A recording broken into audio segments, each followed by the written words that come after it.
Shatin. So, mamasyal po tayo ulit dito sa may temple. Shatin po.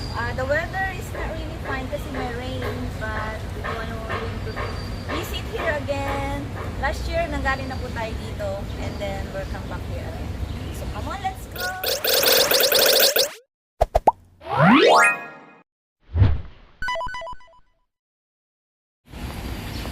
So, ito po yung temple dito si Shatin, guys.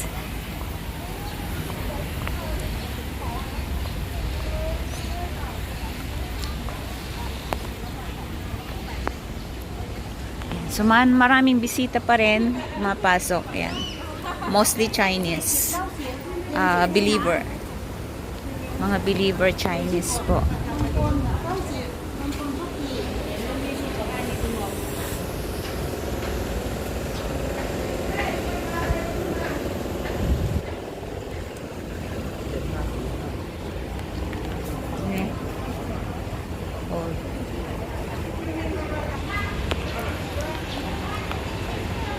Wow. Yo turtles. Huy! Yo, big turtles, oh.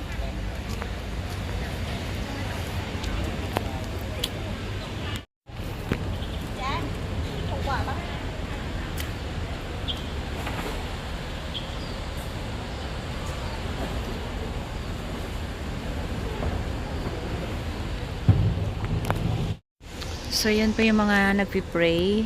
Nakaharap sila dito sa may pintuan. So, hindi natin alam bakit sila nakaharap dyan. Instead sa loob mismo.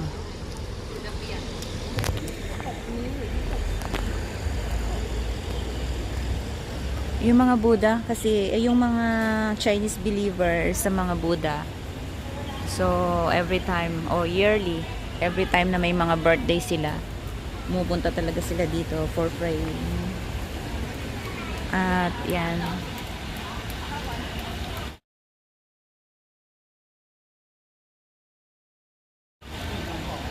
Hindi ko alam guys kung bakit yung pag-pray nila is nakaharap dito sa may daan, sa may pintuan. So, mamaya tanong natin yan kay Sir Ricky Martini. Why? So, punta po tayo dito sa loob.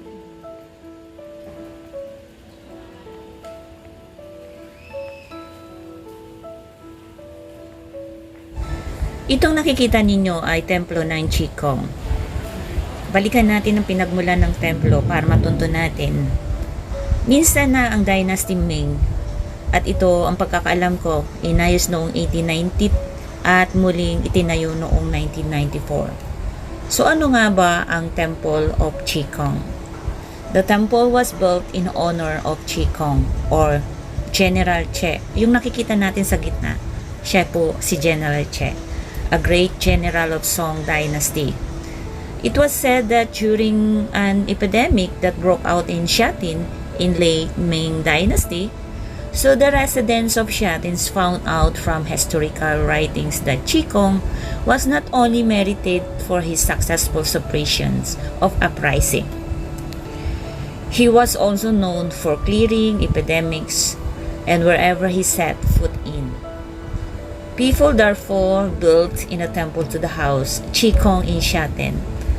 So the epidemic subsided. So the story goes on the day the construction of the temple was completed.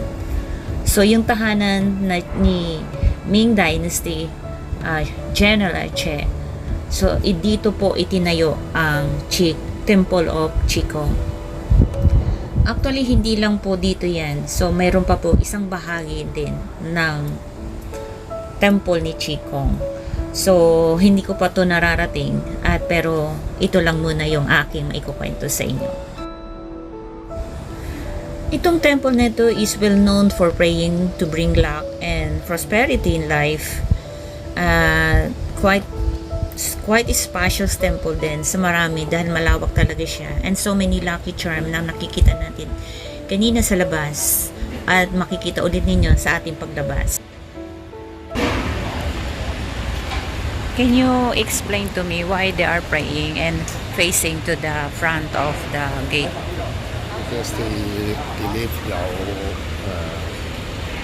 good luck coming from the outside. Oh. Okay.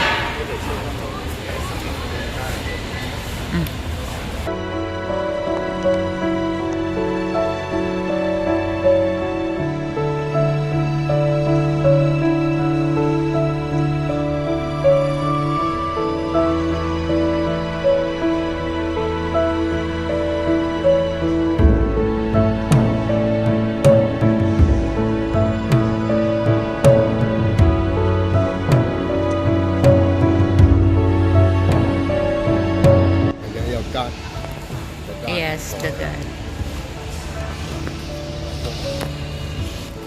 For guards, for security guards.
So, dito lang muna tayo magtatapos dito kay Temple of Qigong, guys. At syempre, uwi na rin tayo and binisita lang natin dito saglit ng few minutes. Kaya, pabalik na rin ako at pauwi. Kaya, ihahatid pa rin ako papuntang Shamshupo ni Sir Rica Martinini.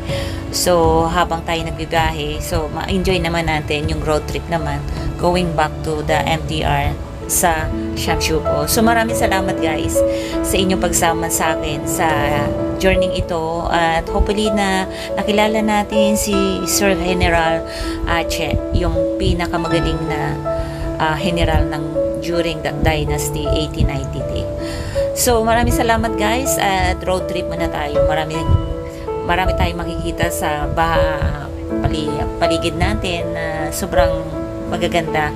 So, itong side na to is nasa Colon side po tayo.